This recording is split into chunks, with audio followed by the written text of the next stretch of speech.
So what we're going to see today is actually a physical CO2 experiment where we are storing CO2 inside a geological model. So the model itself is built here in the lab and it consists of different layers. The layers are built out of unconsolidated sands. And we see different layers here, so I will go through them one by one. This is the main reservoir layer. This is the coarse grain sand that's been used to make that layer. I will come back to that later, why that's important. On top of that, we have a finer grain sand. And in between here, sandwiched in between, is the fine grain sand, which actually also is here at the bottom. And the reason why the grain size is important is that the grain size determines two main things important for CO2 storage. It determines the porosity, that's the volume that is allowed that we can put the CO2 into, and it determines the permeability, which determines the flow capacity or the flow rate that we can put in the CO2 with.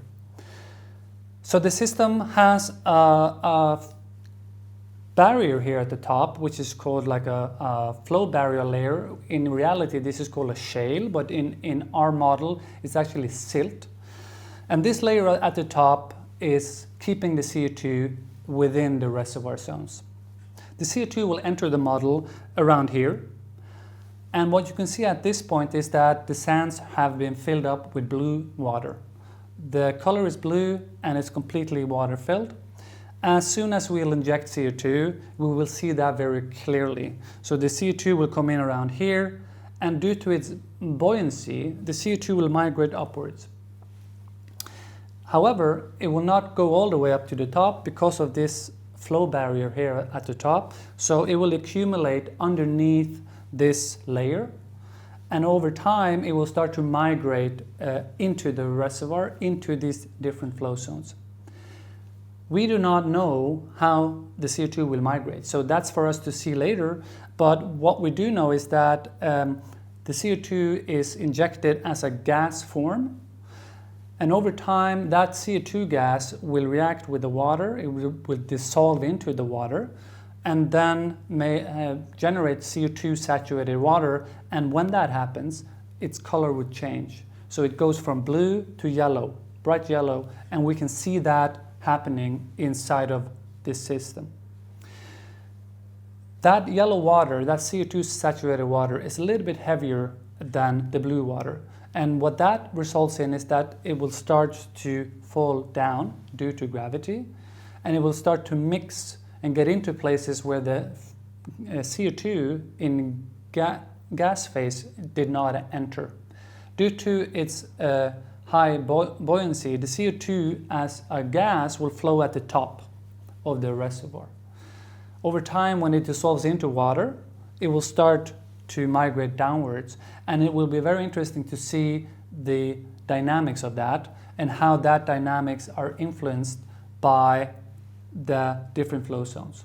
You will also notice that all of these three zones, or actually four, at the bottom there's a fourth, they are all dipping slightly upwards. And that's no coincidence. So what we've actually done is to take the geology that we have in the Northern Lights project, which is the big CO2 storage project west coast of Norway, and try to create it in the lab. In the field itself, the reservoir is situated about 2.5 kilometers underground.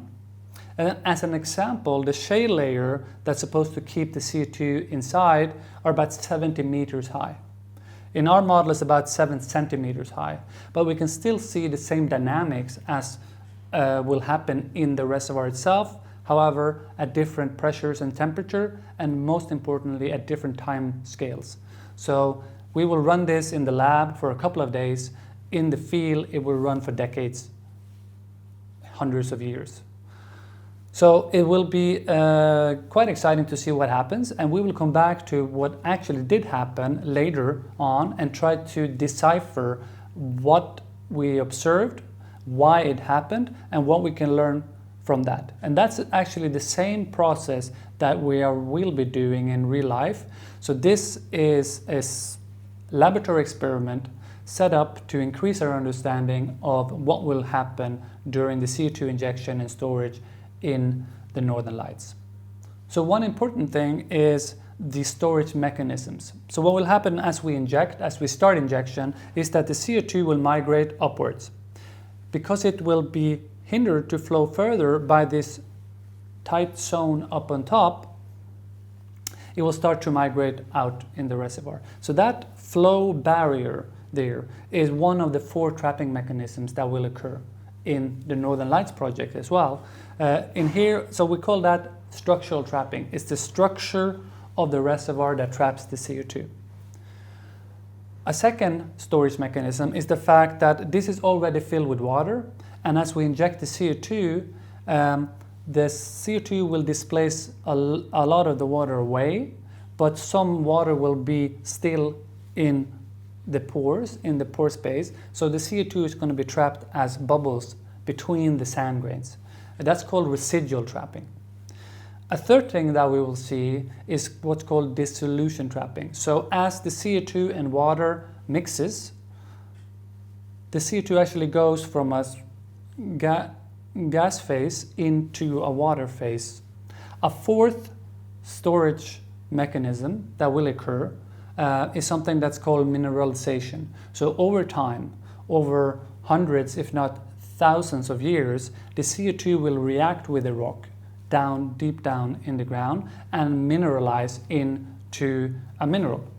Now that takes a long time, and in the lab we have not set up our system to show that, but still we will see the 3 out of the 4 most important storage mechanisms that will occur in the lab, but also in the reservoir in the Northern Lights project, but also in other storage sites.